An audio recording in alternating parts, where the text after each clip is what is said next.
O ser humano é o agente responsável por transformar as paisagens naturais em paisagens culturais. Ao longo do tempo, a paisagem sofre diversas alterações, resultado da evolução das técnicas disponíveis em determinada sociedade e em um certo contexto histórico.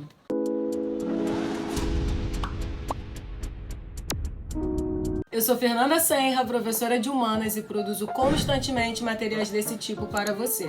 Então, se você gosta de história, geografia e curiosidades, me segue aqui, que eu vou te entregar muito mais conteúdos como esse.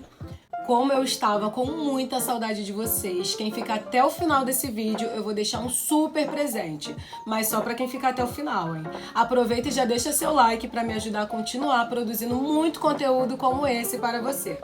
Na cidade de São Paulo, a Avenida Paulista é uma área conhecida por sediar grandes empresas, concentrar arranha-céus, centros culturais e pontos turísticos. Mas isso nem sempre foi assim.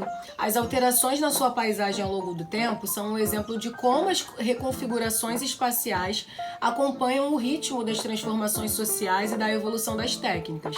No século XIX, os barões do café, que tinham fazendas no interior do estado de São Paulo, eles também possuíam residência na capital paulista, onde eles cuidavam de seus negócios e investimentos. E a Avenida Paulista, ela era o endereço de suas mansões.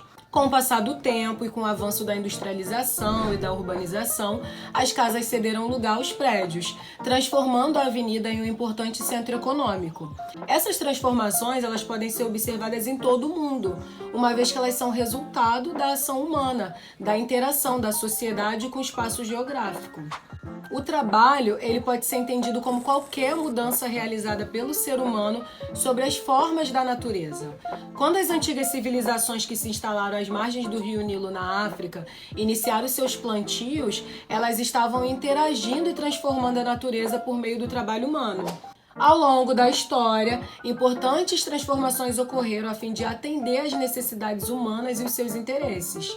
É importante lembrar que nem sempre essas transformações são positivas, dado o atual caráter predatório da relação que o homem mantém com a natureza, o que trouxe danos e ameaça à existência de diversos seres vivos, inclusive do próprio ser humano.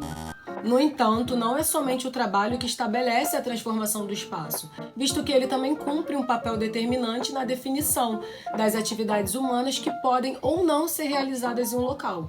Por exemplo, ao estipular que uma mineradora se instale em um determinado lugar, não é o trabalho que define a área de exploração, é a pré-existência de recursos naturais que condiciona o tipo de trabalho a ser desenvolvido naquele local. As formas de trabalho evoluem em conjunto com as técnicas e com a sociedade. Logo, ao se alterarem as relações de trabalho, alteram-se também as estruturas sociais. Desde o surgimento da humanidade, o trabalho humano altera elementos da natureza para transformá-los em ferramentas e recursos necessários à sobrevivência. O desenvolvimento da agricultura marcou um período importantíssimo da história, no qual a interferência humana sobre as formas da natureza se intensificou. Assim, os humanos, vivendo em sociedade, passaram a se especializar em diferentes atividades, como a caça, a pesca, a colheita, artesanato, defesa do território, entre outros. Então esse foi o primeiro passo para o surgimento da divisão social do trabalho, é aquela em que o trabalho é distribuído de acordo com as classes sociais. Existe também a divisão sexual do trabalho, quando o gênero é o fator determinante na definição das atividades desempenhadas por cada indivíduo. Por exemplo, a mulher ficou encarregada dos trabalhos domésticos e dos cuidados com crianças e idosos, enquanto o homem era o responsável por garantir meios de subsistência. Ter a mulher no papel exclusivo dos cuidados com a casa e os filhos foi dominante durante muitos séculos, mas isso começou a mudar a partir da Segunda Guerra Mundial.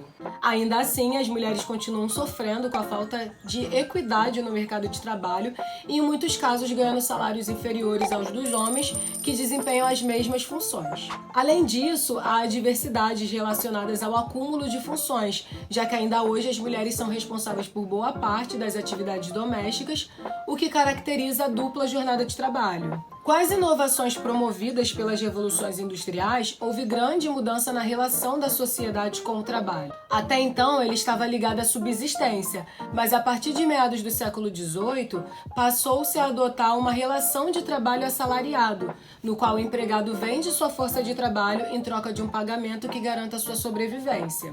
A industrialização mudou as relações de trabalho e, consequentemente, a organização social da época, criando duas classes sociais distintas, a burguesia e o operariado.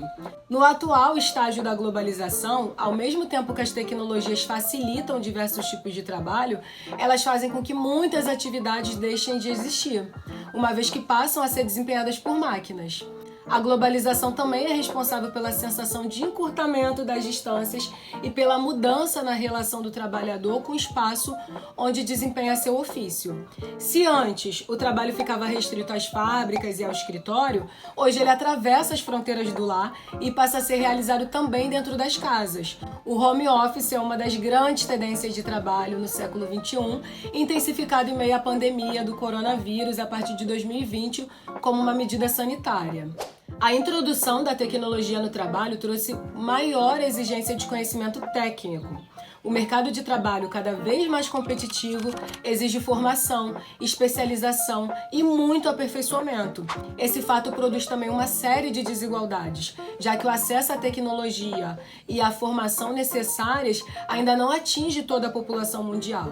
Os indivíduos que não têm acesso a essa formação ocupam postos de trabalho com remuneração mais baixa ou até mesmo não conseguem se inserir no mercado, gerando uma massa de desempregados. Finaliza aqui essa aula e, como prometido, vou deixar aqui um presente para vocês, um super cupom de desconto na sua primeira aula lá na minha plataforma. Eu espero muito de coração ter ajudado vocês e espero que vocês me ajudem enviando esse vídeo para um amigo.